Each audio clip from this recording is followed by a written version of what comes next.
Mimi ninakuitwa hata vipi kusikia baba. Na mtu mengi alikuja. Kinasa mchana. Na mtu mchana. Aje? Elisa, tumeona tuka ni mulimo. Thanks of game.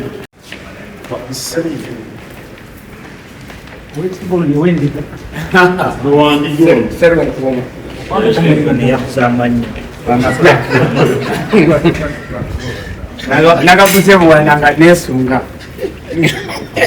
Emuno bayakubula gawo. tekali ngenda kubera mumpereza kubakedde TV nali ngenda kuweereza Jo simanyi nti oli muwanvu tuba lwaki awo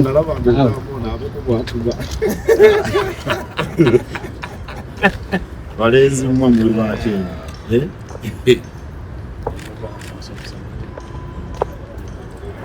Fanya hivi da. tereke nako Abateketeke.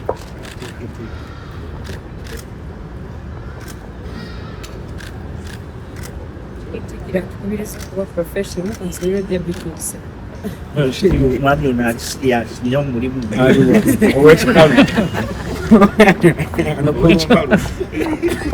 bamita Dickson Kurumba edirandiga Uganda wa Bonge kwa bongo. Bonga kwa bongo. muri bakusera fiti twekwata mu ngalo ate wali ebola tujja kuvana bakisanga abatali Ekate nzoke mujoko wa bali katono. akala babiri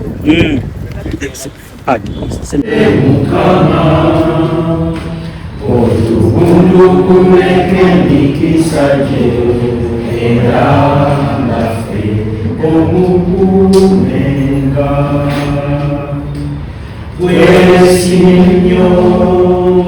twesimye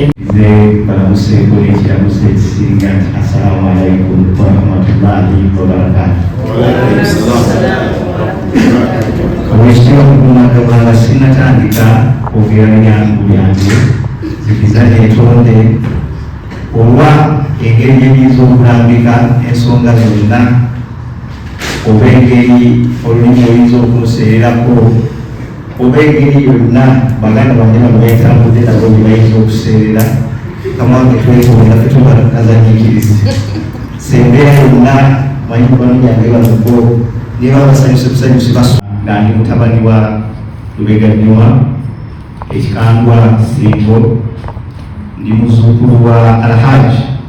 Jawanda Mberenge eyebase ekikangwa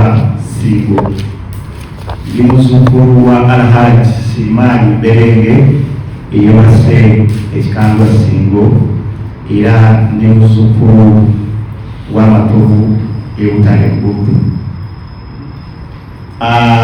Mba musiga kama mnasoma na mwandishi jina la Mungu mke nasuniwa mba musiga byai ebutale Buggu mba mutuba gwa Kasiukira ebutale Buggu mba unyiri wa Sirimani Mberenge. Mama Zara yenda mubiru Lamula era ndi muzzukulu wa Lwewe Musobola Ekinakigoza mukama wange yeze tyo musajja w'Empekete omusajja Omuganda Nawanga sinabagenda wala nasobe nkwamirira abantu betambudde nabo omukyalo aliwo mu kitono bwajjo yena kitolidiya kansala omulongo w'ekitundu era kansala wakutwala olya amugirire omumanyi wali omulageko mugiro obeeresana ezo balowoozi wamukama wange embeera z'ekisajja namuyitamu naye njagala okutegeeza ekitiibwa nafikire embeera ezo zewalaba nafe abaana ba Uganda teziddamu kuvaawo twamutereeza omwami oyo lwezi okwebuza twamutereeza tutya kuba kaseera kali akulaba manigeegeregeramu biseera bingi abaana baali bayitiridde twamutwala mu ddwaliro era omukolo gulimu akantu akatakyamuganya amunye kasozi haidaali Maulana ow'engabi oweekitiibwa omukyalo oyo nabadde noonya bani betuyinza okujja nabo abaaliwo ku myaka egy'edda batubala betubatabudde n'abakulu kokekatujere jasitiivi nantube oweekitiibwa omukyala Tagooka mukama wange omukumaganira omukyalo omuzungu ow'Essembabule ye Nina Rose omukyalo yeesimbawo akalungi katambula nga bwe katambula naye tusabuliddwa okuliddako mukama mukwatireko amube oweekitiibwa Kabaka amuweerera omwami oyo yekola febulabono tulina comedians ogyeko nina abasigadde tulina comedians bakazanyikiriza naimba basajja bazaleko ebweru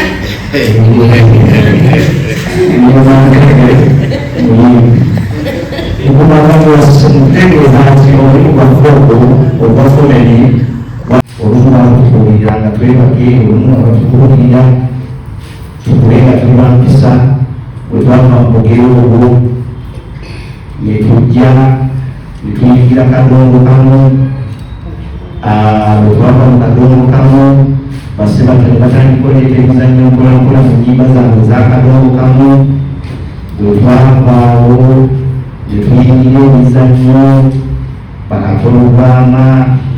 basenkubye ne batandika okuleetera emizannyo ebyo nga bazannyo ku siteegi ate ne baganda baffe amoto balambuzi bajjajjaffe ate mmuwe bajjiramu ekya stand-up comedy ng'omuntu asobola ebijjangomu n'asesa abantu kuba n'asanyusa era nno sewukumaddamula bwe tuvudde n'omulimu gwaffe guno gw'ekitiibwa njagala okutegeeza nti omulimu ogwo mukama waffe si mwangu abantu batwala serious buli batwala bo balowooza ffe ebyo tetuwakako serious naye jakutegeeza omulimu ogwo gwetwaliridde abamu gutuweredde abaana era tutufunamu nnyo nnyo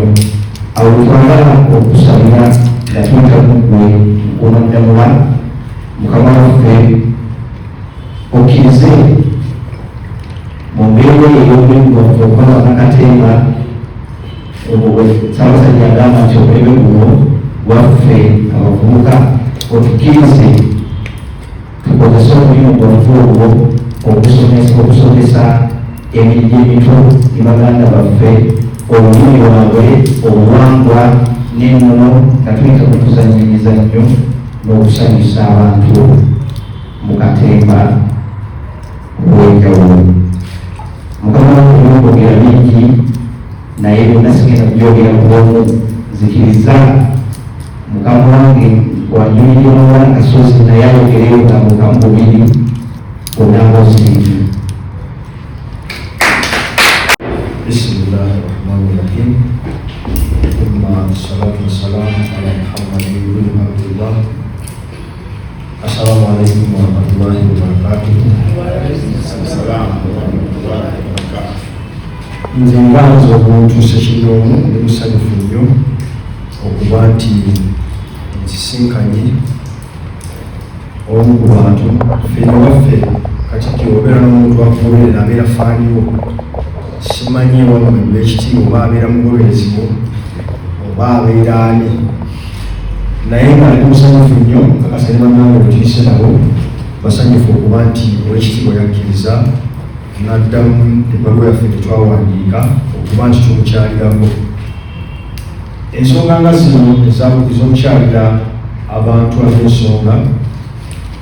zituwa oluusi ekyokuyiga n'okuddamu amaanyi kyayita connection, okumanya nti muganda wange kyayogeddeko kiri nti oluusi ne tukola atwajja okulaba ng'ebikakkanyi naye oli alaba nti mutuuse n'okugenda ewakatikkiro ewakabaka oba olwomukulu enainaligomba mugenzi naye akakasa nti muli siriasi era kyemukola mukikola kino mukitegeera misipotaabuzi oba olusu tuba tukina esitampu kuba mirimu kimu ku mirimu gyetukola sobola ekitiibwa twogerera emikolo era osobola otusanga ku mikolo gya kyaki tugyogerera ku mikolo gy'embaga ebyokwanjula bwekityo kyenandyagadde okuba nti ensonga yange gyentuusa yeyokwebaza owekitiibwa Katikkiro omulimu gwokoze mu Buganda olwokuba nti you have inspired so many of us okuba nti tukoze tukakasa nti oluusi ebigambo byongera osobola okuba nga impact yabyo yonna bwe tugimalayo naye the impact as so much tetujja londobayo kino nakino nakiri nze kyenyinza okugjayo mu bimu ku byenayongera okuyigako wetuba tuweereza abantu wabaayo abantu Mukama bye yatukolera nga oluusi tebasimba bye tukola abo bo bwe bali lubeerera naye obugumu n'obugonvu n'okulebera mu nsonga ekyo kyonna kikuggyako Mukama wange nkakasa sinze nze ngeyakitwala waliwo n'amalala abakitwala era nze nafunamu n'akagambo nti kakibe ki ekyo kijja kukola kijja kuggwa. Olaba tulina Katikkiro owaffe atomeddwa sayidi n'asigalira ng'akyaweereza oba oli abo singa twali mu nsi z'Abazungu yandibadde awandiika omukuku gw'ebbaluwa omunene naga ati nze ndizayininze naye ekitiibwa wooli amaliriza ebigambo byange nzikiriza mu maaso g'owekitiibwa nsiime baganda bange baneeno okuba nti tukuumaganya ebbanga olutulabira wano ne tukolaganya ebbanga tukolaganya kumpi emyaka kigenda mu 10 n'olukumi emyaka mingi nantu netwatandika okukolagana nga tukyalina mu mbuto zaffe abanyaffe era nga maama wakusirisa mu lutaga asirikawo tugenda mu kivulu ky'abasebatta kyetwavudde tuyita naye mbeebaza bannaaye maaso ga Katikkiro era mukkiriza okwebaza kwaffe enkolagana tetukolagana ssebo ekitiibwa tetukolagana birungi byokka wabulira bwe twenyigiriza naye embeera za bulamu abantu bano tusonyiwagana tutuula wansi nesonyiwagana netuba n'ensonga ezitambuza okugenda mu maaso bwe tutyo tutambuza ensonga zaffe sijja kubanga njogera bingi omulimu gwange gutuusiza olw'okwebaza owekitiibwa Katikkiro okuba nti yatuyise nebaza ne bannamawulire ssebo owekitiibwa Katikkiro abo boolaba batubeerako ebbanga lyonna lyonna okuba nti bongera mu maaso omulimu gwaffe oluusi olwo tukola nga tebijja sobola kutuuka ku bantu bonna aba Buganda naye omwana oyo akutte essimu akutte kamera akutte ki bw'atambuza ekintu kyo n'akituusa ffe byotasuubira olwaleero ssebo tugenda mulima naye nze sigendangako kubeewulima kubasaba mulima abeewulima bandaba ku ssimu eyo